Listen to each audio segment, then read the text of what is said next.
অর্জুনের খেলা ঠিক যখন শেষ হয়েছে এমন সময় ফটকের কাছে ভয়ঙ্কর এক শব্দ হলো। সে এমন শব্দ যে সমস্ত সভা কেঁপে উঠল। মনে হলো যেন বাজ পড়েছে, কিন্তু সেটি বাজ পড়ার শব্দ ছিল না, ছিল কর্ণের হুঙ্কার। কর্ণ এসে অর্জুন যা যা করেছিলেন সেই সব প্রায় সকল খেলা দেখালেন। শেষে স্পর্ধা করে বললেন, আমি অর্জুনের সঙ্গে যুদ্ধ করতে এসেছি। দুর্যোধন এতক্ষণ মুখ ভার করে বসেছিলেন, কিন্তু কর্ণকে দেখতে পেয়ে তার উৎসাহ বেড়ে গেল। শেষে দুইজন মিলে এমন নীচভাবে পাণ্ডবদের কুৎসা করতে লাগলেন যে রাগে অর্জুনের চোখ জবা ফুলের মতো লাল হয়ে উঠল। কি সর্বনাশ! অর্জুন খেপে গেলে কি আর রক্ষা আছে? এই ভেবে তখন চারিদিকে মহা কোলাহল শুরু হলো। একদল অর্জুনের পক্ষ নিল আর একদল কর্ণকে বাহবা দিতে লাগলো।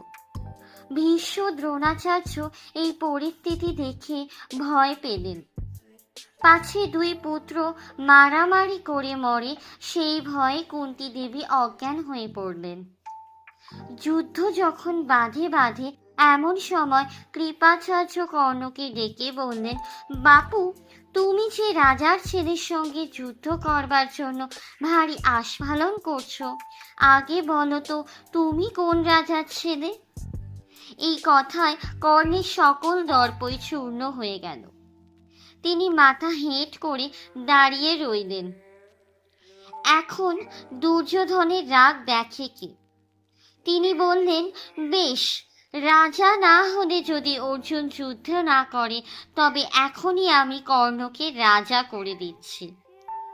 এই বলে ব্রাহ্মণ এনে ফুল ছড়িয়ে চামর দলিয়ে কর্ণকে অঙ্গদেশের রাজা করে দিলেন।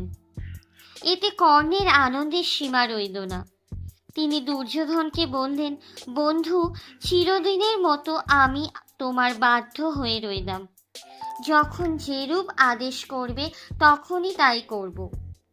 দুর্যোধন বললেন, তোমাকে যখন দলে পেয়েছি আর আমার কিসের ভয়? পাণ্ডবদের আমি গ্রাহ্যই করি না। অর্জুনের নিতান্ত ইচ্ছা ছিল যে বর্বরদের উপযুক্ত শিক্ষা দেন, কিন্তু দ্রোণাচার্য কিছুতেই রাজি হলেন না। সেদিন সন্ধ্যা হয়ে না পড়লে ব্যাপার যে কতটা গুরুতর হয়ে উঠত তা বলা কঠিন। সন্ধ্যা হওয়ায় ঝগড়া বিবাদ একরকম থেমে গেল।